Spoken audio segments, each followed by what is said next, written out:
Hi there, it's Mark from Shot Sports. It's 5:15 in the morning, so my family's asleep and can't tape this inside, but it's also raining outside, so I'm in my garage. Okay, split step, like the most boring topic. I hear people talk about it, I don't want to watch it. Let's get the boring thing out of the way. What's a split step? This little hop.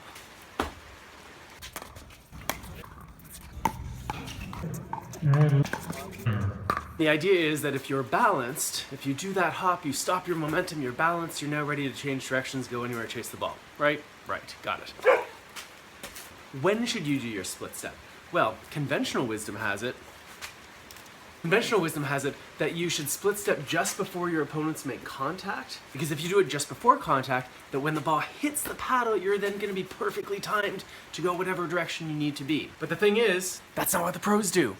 So a couple things to notice. The video I'm about to show you, there's going to be this fancy special effect where the screen goes white. That effect is going to happen at the very moment of contact. Okay, so this way we're going to be able to see what the player's actually doing when their opponent is hitting the ball.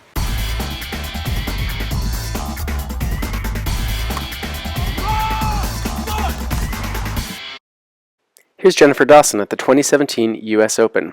Now notice that just as the serve gets struck, she's only barely initiated her split step. She's still touching the ground with her foot.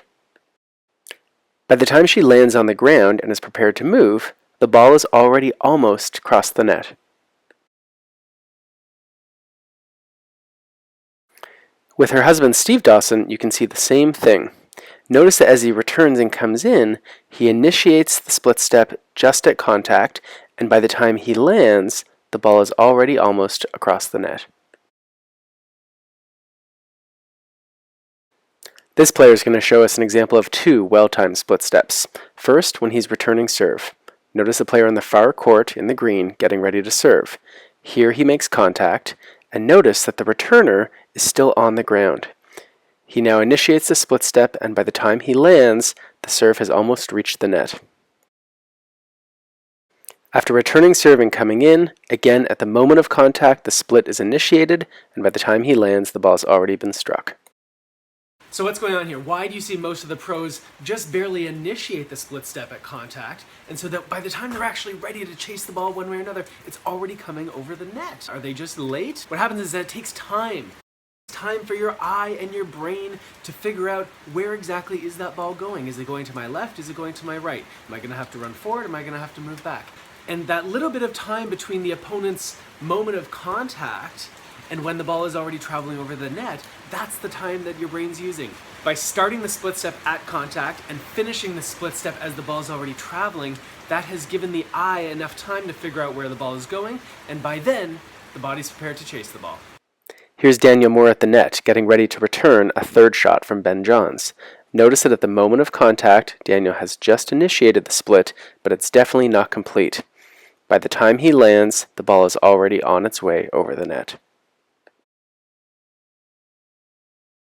Here, Irina Terashenko shows us how she gets ready for a return of serve. At the moment of contact, she's still on the ground.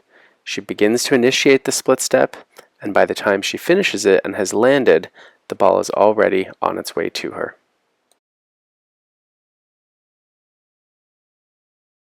And finally, here's Glenn Peterson showing us that this is the same for both singles and doubles. At the moment of contact, he's just initiated the split, and by the time he's landed and ready to move, Scott Moore has already hit the ball and it's on the way to the net.